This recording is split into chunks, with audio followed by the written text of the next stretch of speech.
Legend of the Five Rings, or L5R, is an interactive collectible card game set in the mythical land of Rokugan, inspired by feudal Asia. It puts you in the role of a prominent samurai in the great clans, serving your family and the emperor in order to bring glory to the Emerald Empire. Unlike many collectible card games, L5R offers multiple victory conditions that all fit perfectly within the world it is set in. Attaining victory can be done through military supremacy, but also through political advantages, be it gaining honor or dishonoring your opponents. In order to do so, you will need to recruit troops, use timely resources, and protect your lands against your opponent. The ultimate gift will be the blessing of the Emperor himself. In Rokugan, battlefields are everywhere, while you can use samurai, shugenja, and monks to hamper the military goals of the other clans. You can also achieve greatness by the clever use of courtiers. After all, alliances and reputations are forged and easily destroyed at the imperial court, where the political masterminds of the empire interact with one another. But beware, while the great clans fight one another, evil roams outside of Rokugan. The evil Shadowlands and its infernal creatures only seek to rampage to the empire and against those monstrosities. Honor will be your best bet. For over 25 years, players have shaped the Emerald Empire of Rokugan. Through their individual or collective achievements, they've turned simple characters into legends and even into emperors. They have also defeated foes and unveiled dreadful conspiracies thanks to their involvement in the game, forever altering the destiny of Rokugan and its characters. Sure, I'm Steve Horvath, the global head of publishing for Asmodee. I think we're talking today because I've had a very, very long history with Legend of the Five Rings since it was released, and most recently, several years ago, I led Asmodee buying Legend of the Five Rings from AEG. So my name's Sean Palmer. I am a longtime L5R player and judge, formerly of Dark Edge Gaming, which was our judging group, and also The Dynasty, which was one of the competitive teams of the game. And I'm on here because I'm a survivor of the Day of Thunder, so a witness for your project. Hi, Robert. Very nice to meet you. I am John Zinser. I am the owner of Alderac Entertainment Group and was the original publisher of Legend of the Five Rings, which is why we're doing this interview, is to talk about that. So, my name's John Wick. I'm a game designer. I design games. I was on the design team and design games for things like Legend of the Five Rings and Seventh Sea and Orc World and a whole bunch of other stuff. I'm currently working for Chaosium, who make the Call of Cthulhu role-playing game, and also have acquired the rights to Seventh Sea. My name is Ryan Dancy. In 1995, I was a part of the team that created the Legend of the Five Rings game and world. In 1996, I co-founded Five Rings Publishing Group, a company that was created to produce the Legend of the Five Rings game and other games. In 1997, I was the brand manager of Legend of the Five Rings at Wizards of the Coast, who had acquired Five Rings Publishing earlier that year. I'm being interviewed today because I was responsible for the planning and execution of the Day of Thunder promotion at Gen Con in 1997.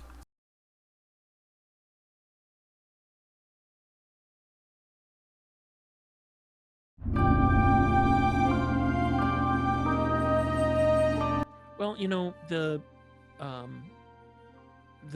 the biggest thing about L5R is that when I started working on it, I was living on the charity of friends. I was delivering pizzas and wasn't making enough money. I got my degree in philosophy, which, means would you like fries with that? That's what you get when you get a degree in philosophy. And I was having a real hard time finding and keeping a job. And I stumbled across this company that was doing a collectible card game. And we didn't know. We had no idea. We had no idea what we were doing. We didn't know how to lay out card sheets. We didn't know, we didn't really know how to. It was the first game that any of us had really designed. And we had no idea what we were doing. And because we didn't know what we were doing, I think that kind of told us we were free from the things that you're not supposed to do. And it's like Eddie Van Halen never taking guitar lessons. And for that brief moment of time, we really did catch lightning in a bottle, and we really did come up with something that, people, 1995, 2005, 2015, almost 30 years later, people want to talk about it. And that's pretty cool. It's pretty cool to have in your back.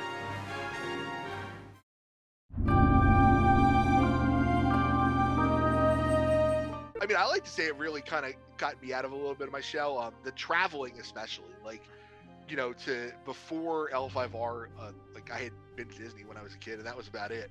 And then, it started with, all right, well, we drove out to Milwaukee. That was fun. Let's go to Toronto for a Cote, or Montreal, or Atlanta, or Chicago, those kind of things. And then, some friends and all planned a trip to go to England. And so we went over to England and Scotland and came down and played at Gen Con UK. Flew out to California. Actually won the first Cote that I won was in Sacramento. That's across the country from where I live. So a little bit of a weird thing there. But, the traveling, meeting people, some of my really good friends. In 2004, I flew over to Scotland for my friend Mark's wedding. So it was just like, that kind of thing definitely I don't think would have happened if L5R hadn't been there to give me that nudge. And it's actually one of the things I really miss with the fact that the game isn't around anymore.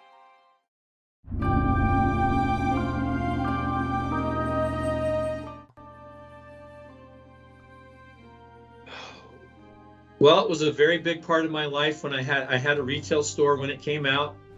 I played in a ton of events. I hosted a lot more. I followed the story very, very closely. I got hired by Wizards of the Coast in 1999, and shortly thereafter I got hired, I was put in charge of Legend of the Five Rings. So so I was the brand manager of that for a while. And then back in, I'm going to get the date wrong, it's 2016 or 2017, I was able to buy the Legend of the Five Rings IP, property, world, all that stuff from AEG and bring it to Fantasy Flight Games.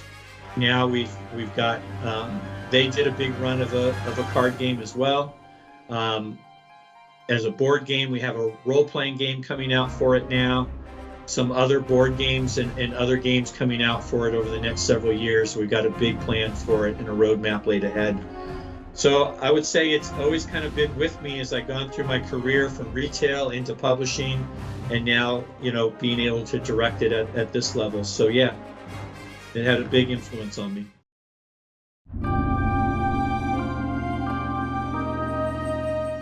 I am today the Chief Operating Officer of Alderac Entertainment Group, working with John Zinser. That's almost 30 years of friendship and business the two of us share because of Legend of the Five Rings.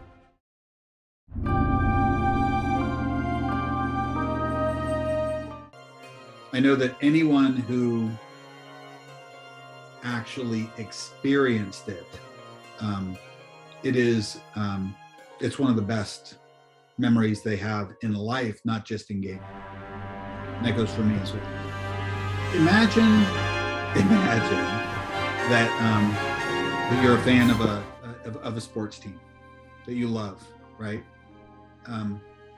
And they win, they win the Super Bowl, or they win, the NBA championships. How good do you feel? Now imagine that they won that championship and you had a hand in making the decisions and telling the story of how they won that championship. That's how the people who were involved in L5R felt. You can't replicate a feeling that when you've worked for something and then it comes to fruition in such a great way. It's hard to describe the elation that you feel and the joy that it imprints on you for life. I mean, that was how many years ago? 25-ish or more. And I mean, I think you can tell from just how excited I am when I talk about this. I get excited about things that are happening at AEG all the time, but I don't get this excited. I love what I do. Love making games. I love our business. I love what we're doing now. I really do. And I've had some amazing moments. But L5R, I mean, we made our opus first. Like L5R is, I can't imagine we're going to do anything as wide sweeping and epic and